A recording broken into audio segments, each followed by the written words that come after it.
السلام علیکم ورحمۃ اللہ وبرکاتہ۔ بسم اللہ الرحمن الرحیم۔ میرے دوستو، آج کی ویڈیو کا عنوان بہت اہم اور ضروری اور بہت ہی درد بھرا ہے۔ میرے دوستو، 20 دسمبر 2025 کو مفتی شمائل ندوی دامت برکاتہم عالیہ اور جاوید اختر کے درمیان ایک مناظرہ ہوا ہے، جس میں جاوید اختر نے خدا کے وجود کا ہی انکار کر دیا ہے۔ میرے دوستو، اس ویڈیو میں بات کریں گے کہ یہ جاوید اختر کوئی عام آدمی نہیں بلکہ علماء کرام کی اولاد میں سے ہے، لیکن ایسا کیا ہوا کہ اس نے خدا کا ہی انکار کر دیا؟ جانیے اس ویڈیو میں۔ اس ویڈیو کو آخر تک ضرور سنیے گا، اور میرے دوستو، مزید ایسی ویڈیوز کے لیے آپ ہمارے چینل کو سبسکرائب کر دیں اور بیل نوٹیفیکیشن پر کلک کر دیں تاکہ ہر نئی آنے والی ویڈیو کا نوٹیفیکیشن بر وقت آپ کو مل سکے۔ تو میرے دوستو، ہم اپنی ویڈیو کو آگے بڑھاتے ہیں۔ جاوید اختر یہ وہ نام ہے جو انڈیا کے اندر کسی بھی تعارف کا محتاج نہیں ہے۔ یہ فلم انڈسٹری کے بہت بڑے رائٹر ہیں، یہ فلموں کے لیے سٹوری بھی لکھتے رہے اور یہ گانے بھی لکھتے رہے اور شاعری بھی کرتے ہیں۔ لیکن ایک سچ یہ بھی ہے کہ ایک لمبے وقت سے دیکھا جا رہا ہے کہ جاوید اختر اپنے پیشے کی بجائے بلکہ اپنے غلط سوچ کو لے کر چرچا میں رہتے ہیں۔ میرے دوستو، جاوید اختر اپنے آپ کو ایتھیسٹ سمجھتا ہے۔ اس کا کہنا ہے کہ خدا کا کوئی وجود نہیں ہے، نعوذ باللہ۔ جاوید اختر وہ آدمی ہے جو کھلم کھلا اپنے اس عقیدے کا اعلان بھی کرتا ہے۔ آئے دن کوئی نہ کوئی غلط بات اپنے اس عقیدے کے متعلق کر کے جاوید اختر سرخیوں میں رہتا ہے، چرچوں میں رہتا ہے۔ اب تو بات یہاں تک آ پہنچی کہ جاوید اختر نے اپنے اس غلط عقیدے پر مفتی شمائل ندوی دامت برکاتہم عالیہ سے بھی مناظرہ کر ڈالا۔ 20 دسمبر 2025 کو جاوید اختر اپنے عقیدے پر بات کر رہا ہے کہ خدا کا کوئی وجود نہیں، نعوذ باللہ۔ تو جواب میں حضرت مفتی شمائل ندوی دامت برکاتہم عالیہ نے خدا کے وجود پر ایسے جواب دیے، ایسے دلائل پیش کیے کہ جاوید اختر کو ہر بات کے اندر لاجواب کر دیا، یہاں تک کہ اس جاوید اختر کے ہاتھ بھی کانپنے لگے۔ جاوید اختر مفتی صاحب کی ایک بھی بات کا جواب نہ دے سکا۔ آپ کو شاید پتا ہو کہ جاوید اختر ناستک لوگوں کا سب سے بڑا اور مشہور چہرہ ہو چکا ہے، جبکہ جاوید اختر ہندوستان کے اتہاس کے بڑے مشہور علماء کرام کے گھر میں پیدا ہونے والا ایک شخص ہے۔ میرے دوستو، یہ ہندوستان کے سب سے بڑے اسکالر کے گھر میں پیدا ہوا تھا۔ میرے دوستو، جاوید اختر کا جنم 27 جنوری 1945 کے اندر مدھیہ پردیش میں ہوا تھا۔ اس کے والد کا نام جان نثار اختر تھا، جو کہ اپنے دور کے بہت بڑے مشہور شاعر تھے۔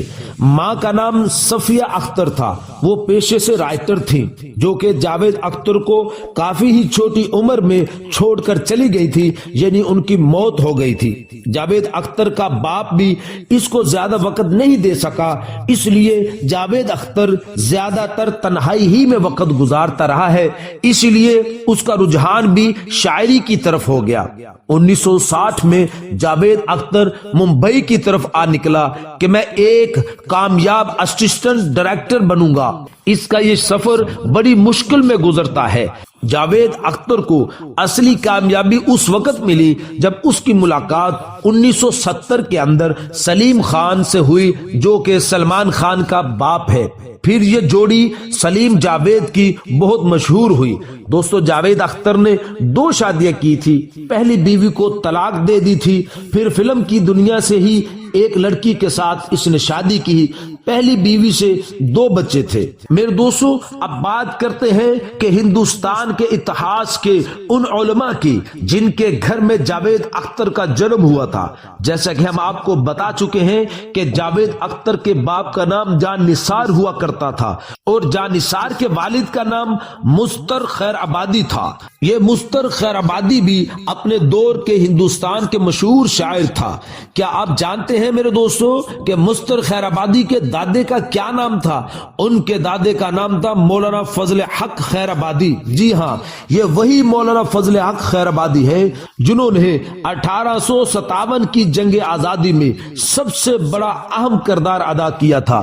میرے دوستو مولانا فضل حق خیر آبادی کا جنم 1797 میں ہوا تھا، خیر آباد میں یہ پیدا ہوئے تھے، اور میرے دوستو لکھا گیا ہے کہ ان کے والد محترم بھی بہت بڑے عالم دین تھے۔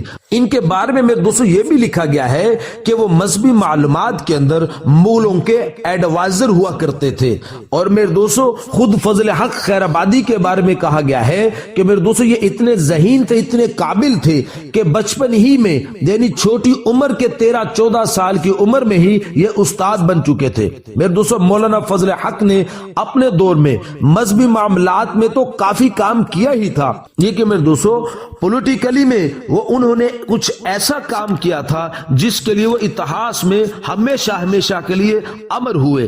جب میرے دوستو 1857 میں جب ہندوستانیوں نے انگریزوں کے خلاف تلوار اٹھائی تو اس دور میں مولانا فضل حق خیر آبادی کی بادشاہ بہادر شاہ ظفر کے ساتھ ایک کے بعد ایک میٹنگ ہوتی جا رہی تھی۔ پھر میرے دوستو مولانا فضل حق نے جمعہ کے دن تمام لوگوں کو اکٹھا کیا، بہت سارے علماء کو بلایا اور تمام علماء کرام کے سگنیچر کروائے، اور پھر میرے دوستو بڑا فتویٰ جاری کر دیا۔ یہ فتویٰ انگریزوں کے خلاف جہاد کا فتویٰ تھا۔